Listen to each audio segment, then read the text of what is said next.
tal? Un honor empezar con la Casa Rodero, con esta serie de podcast, videos de YouTube y videos para Instagram para ustedes. Loro Talks se declara formalmente inaugurado con esta joya de entrevista que agradezco a Hipervinos, a Pau Jarero, de haberme apoyado a entrevistar a María Rodero. María, salud. Salud y un placer estar aquí contigo, Loro.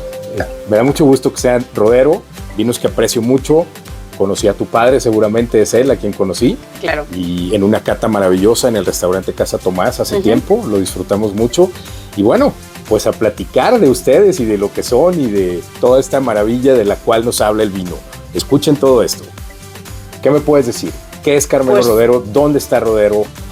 Toda esta historia. Pues yo te cuento, Carmelo Rodero es un proyecto de calidad basado en la uva, que es nuestro principal bien. Explicarte que este proyecto empieza hace muchos años. Al final lo inicia Carmelo porque él es de un pueblo pequeñito, en la Ribera del Duero, un pueblo burgalés. Y cuando hablo de pueblo pequeños, hablo de un pueblo de apenas 80 habitantes.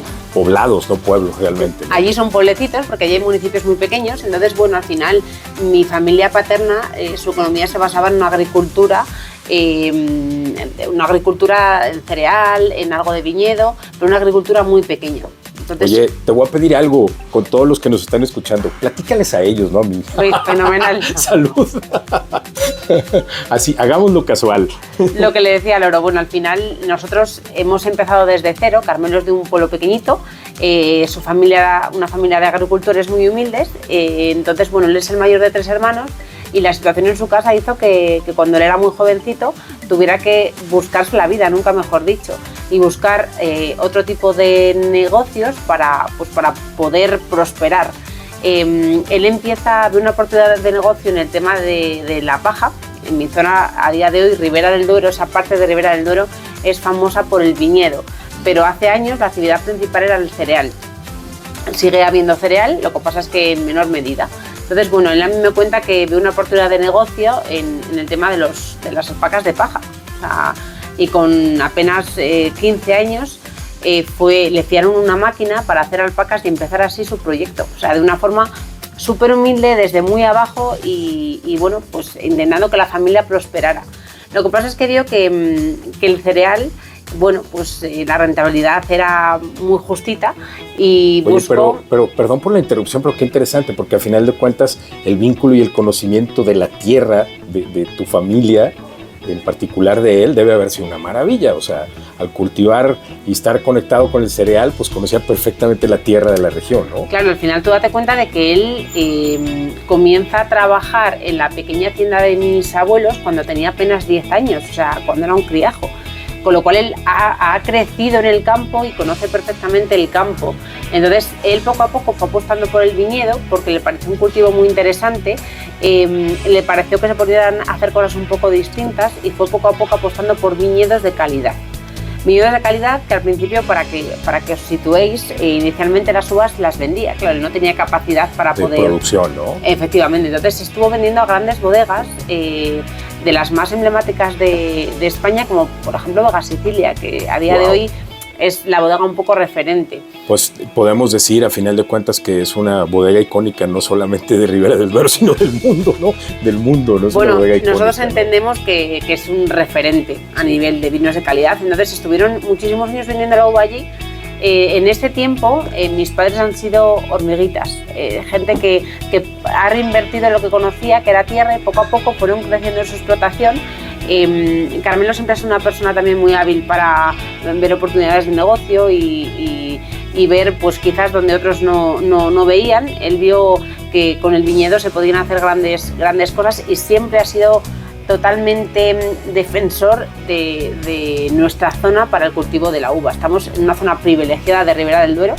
Lo que os comentaba antes, es un pueblo que pertenece a la provincia de Burgos y hace justo límite con la de Valladolid. Qué maravilla. Eso es, estamos a una altura de unos 850 metros de media, más o menos, y lo que nos permite esta zona es hacer unas maduraciones perfectas de la uva Tempranillo. Oye, María, un tema que es muy importante y que creo que nos lleva a la parte focal es, ¿esa tierra cómo es? Es decir, ¿qué características tiene esa tierra? Porque quienes conocemos el mundo del vino sabemos lo que es un bajo rendimiento y que esas tierras son de bajos rendimientos normalmente, pero para que lo entienda la gente que nos está escuchando. Bueno, yo os quiero poner un poco en situación porque creo que el proyecto a día de hoy es todavía más interesante, ya que nosotras somos 2 hijas y las 2 nos hemos incorporado al proyecto. Mi hermana Beatriz es la que lleva toda la parte técnica. Ella se formó en Burdeos, estuvo trabajando en distintas bodegas del mundo, hasta que en 2007 llegó a bodega y empezó a elaborar ella los vinos. Ella ha sido un antes, un punto y aparte en lo que a vinificación se refiere y en lo que al estilo de los vinos de Carmelo Rodero también se refiere. Ha hecho vinos mucho más finos, vinos muy amables, y ella ha apostado siempre, junto con Carmelo, por hacer una uva de calidad. Y esto se consigue utilizando la lógica, básicamente. Al final... Qué curioso, ¿no? Sí. Uno pareciera que es complejo, pero cuando tienes el expertise de tu hermana, entonces te conectas con esa parte lógica, ¿no? Sabes hacerlo y lo vas a empezar a hacer de una manera diferente, ¿no? Entonces, al final, entender la tierra es lo más importante. Es decir, nuestra zona, digamos que el tipo de suelo más común, por decirlo de alguna forma, es un suelo arcilloso calcáreo. Pero no únicamente nos podemos parar ahí. Tenemos viñedos que tienen más arenas, tenemos incluso viñedos que es canto de río. Entonces, saber entender un poco cada parcela, el clon del Tempranillo o el clon de uva que puede necesitar para que luego los rendimientos sean mucho más ajustados, de mucha más uva de calidad. O sea, al final yo creo que la clave o el secreto, no hay ningún secreto, es hacer uva de calidad. Y con una uva de calidad el resto va rodado. Lo acabas de decir, lo dices muy bonito, el resto va rodado. Sí. Hay un tema que es verdaderamente interesante, que es, en mi opinión, y creo que Carmelo Rodero representa en gran medida esto, Ribera del Duero ha tenido una evolución hacia la elegancia, hacia la fineza. Antes eran vinos demasiado rudos, demasiado potentes, con mucha barrica quizás, y hoy no. Hoy estoy oliendo y percibiendo la espectacularidad aromática de este vino, que es un crianza, ahorita nos platica de él, pero me da la impresión de que con esta evolución técnica, ahora guiada por tu hermana, y esta nueva saber consumir de un mercado que está también en evolución, la evolución hacia esta elegancia y hacia esta fineza nos da vinos mucho más completos que aquí se perciben perfectamente. O sea, ya no solamente es esa potencia y rugosidad en boca, sino ahora tenemos una sensación de textura muy amplia, compleja, y en aroma, algo que en realidad creo que antes no existía en Ribera del Duero. Hoy hay una sofisticación en eso que me parece fenomenal. Es que, como bien dices, nosotros también hemos tenido unos años de transición. Los orígenes eran vinos mucho más estructurados, con un aporte de barrica más presente. Eran vinos que cuando salieron al mercado les hacía falta un poquito más de botella para afinar y redondear. Sin embargo, a raíz de que Beatriz entrara a llevar la parte técnica, ella poco a poco fue dando su toque y su gusto personal lo fue aportando a los vinos. Entonces ella apostó por vinos con una presencia de fruta mucho más marcada, barricas mucho más finas, más integradas, vinos más finos y que salgan al mercado redondos y listos para tomar. Entonces, bueno, yo creo que también ha sido otra de las características que ha hecho que la bodega triunfe y que la marca esté a día de hoy donde está, por el perfil de vinos que estamos elaborando. Oye, María, antes de entrar a probar el vino, que a final de cuentas es quien verdaderamente habla, te platico una anécdota y se las platico a todos ustedes. Una vez estaba en una cata y cuando empecé a probar el vino, pues yo empecé a hablar de la bodega y describirlo y todo aquello que te platiqué de mi anécdota de inicio en esto, y me dice un amigo, me dice, oye Loro, ya cállate, que hable el vino, déjanos probar. Ahorita lo probamos para ustedes y los invito a que busquen Carmelo Rodero con Pau Jadero en Hipervinos. Les paso los datos. A ver, preguntas, lo que yo le llamo información dura. ¿Cuántas hectáreas tiene Carmelo Rodero? ¿Cuándo nace Carmelo Rodero como bodega propiamente dicho? ¿A dónde exportan? O sea, un poco de datos duros que a la gente siempre le interesa. Bueno, al final nuestro bien principal es la viña. Hemos sido siempre muy conscientes de que la materia prima es lo principal y por eso se ha apostado en crecimiento en lo que a viñedo se refiere. Comprando parcelas, plantando nuevas viñas, siempre seleccionando los mejores terrenos y adaptándolo a la variedad más oportuna. Entonces, a día de hoy la bodega cuenta con una explotación de unas 170 hectáreas de viñedo. 170 hectáreas que controlamos nosotros y limitamos como consideramos. Entonces, claro, nos permite nuestras producciones. Eso tiene una incidencia directa en la calidad del producto, que nos quede claro, pero también tiene una incidencia directa en el precio. Mucha gente me dice, ¿por qué un vino vale lo que vale? No es lo mismo producir una botella de vino con 14 toneladas por hectárea que existen o hasta más, que producir un vino con 3 toneladas y media o 4 toneladas como es el rendimiento de ustedes, ¿no? Esto no quiere decir que sean caros, simplemente quiere decir que es una dimensión diferente. Aquí tienes concentración, tienes un montón de virtudes que no tienen los viñedos de alto volumen, ¿no? Al final, lo que estábamos hablando antes de utilizar un poco la lógica en todo el proceso. Al final, si tú tienes una producción mucho más limitada, mucho más controlada, si haces que la planta produzca menos cantidad de kilos, lógicamente esos kilos que produce van a tener mucha más calidad, van a ser unas uvas con mucha más estructura, con mucho más potencial, bueno, para luego hacer vinos de calidad. Entonces nos hemos basado siempre en eso, en hacer uvas de calidad. Luego tenemos que añadir que nosotros tenemos unos sistemas que nos permiten elaborar todos los vinos por gravedad. O sea, al final, elaborar por gravedad implica eliminar de forma absoluta el uso de cualquier bombeo en lo que la elaboración del vino se refiere. Esto, lógicamente, pues es otro paso dirigido a aumentar la calidad del producto.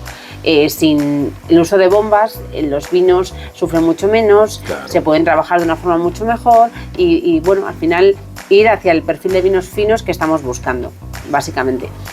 Oye, María, ¿cuál es la gama de productos que tiene Carmelo Rodero en la actualidad? Bueno, tenemos un portfolio bastante amplio. El primer vino de entrada sería 9 meses, que es un vino que nos ha dado... Mira, es el que tienes tú por aquí, Lolo. ¿Este? Eso es. Es un vino que nos ha dado tremendas alegrías porque aquí se busca un perfil de vino más fresco, una fruta más marcada, madera muy integrada, o sea, es un vino, yo le llamo de trago largo. Son vinos que por el perfil que tienen o invitan a beber. O sea, trago largo quiere decir tomen mucho. Los invitamos con respeto a hacerlo, ¿verdad? Pero... Aparte, bueno, son vinos que, mira, si estás en el momento adecuado, con una buena copa y una buena temperatura de vino, son vinos que la botella parada se queda corta, no cortísima. O sea... Pero ibas a decir, dijiste una buena copa, un buen lugar, también una buena compañía. Salud. Total, salud. Salud, María. A ver, empezamos con el 9 meses, estamos probando crianza, pero sí, antes de hablar de él en particular, ¿ese es el que seguiría en la gama, crianza? El crianza sería el siguiente, que al final el crianza es un poco el buque insignia de la casa. O sea, luego iríamos a reserva, que es un poco aquí ya hablamos, nos metemos un poco ya más en perfil de vinos de gama alta, vinos con un poco más de estructura, pero hay que quitarse la idea de que este reserva es un reserva al uso de un vino con una madera demasiado acentuada. Es el hermano mayor del crianza. Y seguimos buscando vinos donde la fruta esté muy presente, pese a que tiene 21 meses de barrica, lo que se busca son integraciones perfectas y vinos que apetezcan a tomar. Entonces, no es el perfil de reserva que te bloquea el paladar ni muchísimo menos, o sea, es un vino pues muy elegante. Y luego iríamos un poco a los vinos más especiales de la casa. Estaría por un lado Pago de Valtarreña y por otro lado TSM. Entonces aquí lo que se buscan son dos perfiles un poco distintos. Pago de Valtarreña, como su nombre indica, es un vino parcelario y esto es un monovarietal, esto solamente es tempranillo. Y un poco como anecdótico explicaros que el clon de tempranillo que se utiliza para hacer este vino es un clon familiar que nadie más trabaja. Qué maravilla. Sí, ¿Es un clon mutado en su propio viñedo o es un clon manipulado? A ver, yo te explico. Esto surge un poco de la casualidad y de las circunstancias. Al final, cuando mi padre empezó a plantar viña, yo os he comentado que a nivel recursos económicos la situación no era boyante, desde luego. Entonces, él lo que hizo fue seleccionar las mejores viñas de mi abuelo e injertar en campo con esa madera. Claro, ¿qué es lo que pasó? Que le dieron unas auténticas joyas, unas perlas negras, que es como le llaman. Entonces, a raíz de ese suceso, lo que hacemos ahora es que nos lo injertan en vivedo directamente. Pero es un clon que únicamente nosotros podemos utilizar. Qué maravilla. Y esto es muy importante, esto que dijo María, que es un vino de pago, es decir, es un vino de un viñedo específico. Es decir, ese vino nos habla claramente de la familia Rodero, de una manera de hacerlo, pero nos habla de una manera muy específica de un solo viñedo, que eso es algo que le da un matiz y una profundidad que digamos, estamos en la parte alta de la pirámide, ¿no? Así de total, simple. Y con esto lo que se busca es, o sea, cuando alguien piensa en un Ribera del Duero bien hecho, de calidad, la idea sería Pago de Valtarreña, o sea, buscando eso, la tipicidad de Ribera, un poco la esencia. Y luego, perdón que te interrumpa, ¿tiene alguna correspondencia de reglamentación o es un vino libre, en sentido, es un vino de autor? Sí, ambos vinos, tanto Pago de Valtarraña como TSM, son vinos que salen con guía genérica del Consejo de Ribera del Duero, lo cual nos permite poder jugar un poco en función de nuestros criterios, básicamente. No quiero decirlo así, pero te permite romper las reglas, ¿no? Y hacerlo como tú quieras. Sí, al final, pues te permite jugar un poco. Y sí que hay que decir también que ambas referencias se elaboran únicamente las añadas que consideramos oportunos. O sea, son vinos que en función del año se puede hacer más cantidad de botellas, se puede hacer menos o directamente no hacerles. Si entendemos que el año no nos va a dar las características que buscamos, no se hace. Eso es lo que yo llamaría un vino honesto, una casa honesta. Si el año no te da para hacerlo, un vino insignia como un vino que quiere hablar en plenitud de lo que son, pues no lo haces, porque no corresponde a la calidad que tú quieres transmitir. Eso es. Eso se llama cumplir la promesa de venta, es algo muy importante en el mundo del vino, algo que desgraciadamente se ha perdido, sobre todo en vinícolas demasiado grandes, ¿no? La cosa es sacar vino, acá no, si no está bien no sale, es lo que entiendo, ¿no? Y aparte yo también lo que quiero transmitir un poco al consumidor es que todos estos vinos llevan un nombre de una persona. Entonces, bueno, mientras la familia esté en el proyecto, que este proyecto entendemos que tiene un futuro muy prometedor, los vinos tienen que cumplir unos parámetros de calidad muy altos. Y somos conscientes de que si no es así, el vino no sale al mercado, pero en cada uno de ellos, O sea, que el número de botellas puede rotar y muchas veces a mí el cliente me dice, es que os quedáis sin vino muy pronto. Nuestra idea no es ser una fábrica de vinos, ni mucho menos. O sea, al final, cada uno de estos vinos en su línea son vinos tops, son vinos súper bien elaborados y esto se consigue cuidando un poco todos los detalles. ¡Qué maravilla! Y por último, TSM. Bueno, TSM es nuestro otro vino de gama alta, buscando un perfil un poco distinto. Os hablaba de que Valtarraña es la esencia, o sea, lo que es el concepto de un Ribera bien hecho, y sin embargo TSM sería un vino un poquito más divertido en el sentido de que aquí innovamos un poco. Hacemos un coupage con tempranillo, con cabernet, con merlot, incluso con alguna otra variedad más. El tiempo de barrica es más corto. Valtarraña son 24 meses y TSM depende un poco del año, pero en torno a 17-18 meses. Y aquí cuando catas este vino es un vino sorprendente porque tiene un punto gominola, un punto muy atractivo que te invita a alargar una comida. Yo siempre, de hecho, este vino... Perdón que te interrumpa, pero ¿qué es una gominola? Para que lo escuchen. Una gominola es una chuchería, es algo con un punto como goloso, pero sin ser empalagoso. O sea, no es goloso para sin ser dulce, ¿no? Eso es. Y yo siempre recomiendo este vino, alargar la comida con este vino. Con un chocolate negro funciona súper bien. Con una buena copa, buena compañía, esto es, vamos... Funciona mejor. Bueno, o sea, esto es un plan imbatible. Oye, me da mucho gusto que lo que hemos alargado es esta conversación.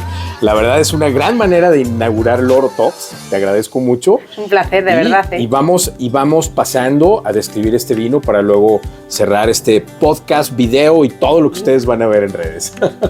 Pues lo que estamos catando ahora es el Crianza, que como os he comentado antes es un poco el buque insignia de la bodega. Al final es un vino que yo creo que muestra un poco la madurez a la que ha llegado ahora mismo la marca.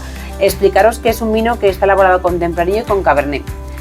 La casuística es que nosotros elaboramos todo de forma parcelaria. Os he comentado que tenemos 170 hectáreas repartidas en parcelas distintas y lo que hacemos es una elaboración por parcela para buscar un poco la identidad de cada viña. Y la elaboración es íntegra, tanto la vinificación como luego la crianza en barrica.